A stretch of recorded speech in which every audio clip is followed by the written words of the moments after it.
Nobody wants to admit this, but Nikola Jokic might be the most misunderstood superstar in the NBA today. On the surface, Jokic looks completely dominant. His numbers are ridiculous, his passing is on another level, and he controls the game in a way very few players in basketball history ever have. Night after night, he puts up stat lines that most players cannot even dream of matching, but when you really watch him closely, something feels different. Jokic does not dominate the game the way people usually imagine greatness. He is not explosive, he is not fast, he's not jumping over defenders, blowing by people off the dribble, or creating nonstop highlight clips every single night. In fact, there are stretches where his game can almost look slow, awkward, and even unathletic, and because of that, a lot of fans do not feel the same level of fear watching him that they feel with players like Giannis, LeBron, or prime Kevin Durant. So that raises a real question.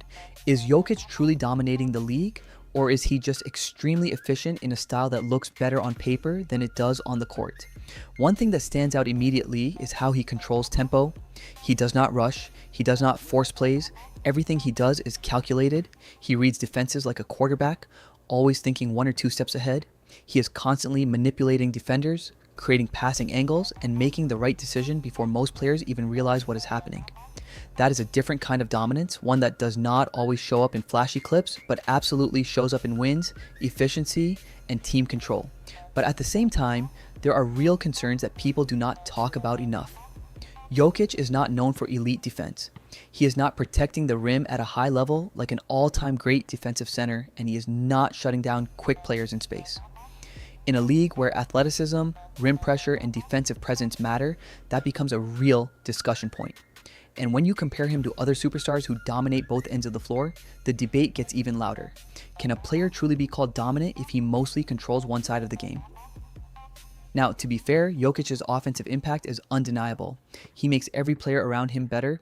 His passing creates easy baskets. His patience creates spacing. His decision-making settles the entire offense down. And when the game tightens up, he usually makes the right play. That is what makes this conversation so interesting. If dominance is about intelligence, control, efficiency, and winning, then Jokic might be one of the most dominant players we have ever seen.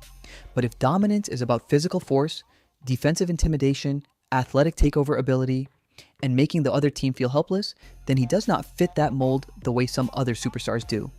Because when people say a player is dominant, they usually mean something visual. They mean power. They mean speed. They mean a player who overwhelms you physically and leaves no doubt about who the best player on the floor is. Jokic does not always give people that feeling.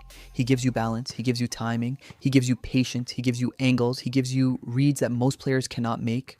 And that is probably why this conversation never really goes away. Some people watch Jokic and see a basketball genius. Other people watch Jokic and see a great system player who benefits from the way his team is built around him. And that difference in perception is exactly why he stays in these debates. The truth is, Jokic forces people to rethink what greatness is supposed to look like. He wins without the style people expect. He dominates without the body type people expect. And he controls games without needing the kind of nonstop athletic explosions that normally define superstar players. That is rare. And maybe that is why so many people still struggle to fully accept what they are watching. And the bigger Jokic becomes, the more polarizing the conversation gets. Because his success keeps challenging the old idea of what a dominant NBA superstar is supposed to be. He is not just putting up numbers. He is forcing fans, analysts, and players to argue about what dominance really means. Do you agree, or am I completely wrong?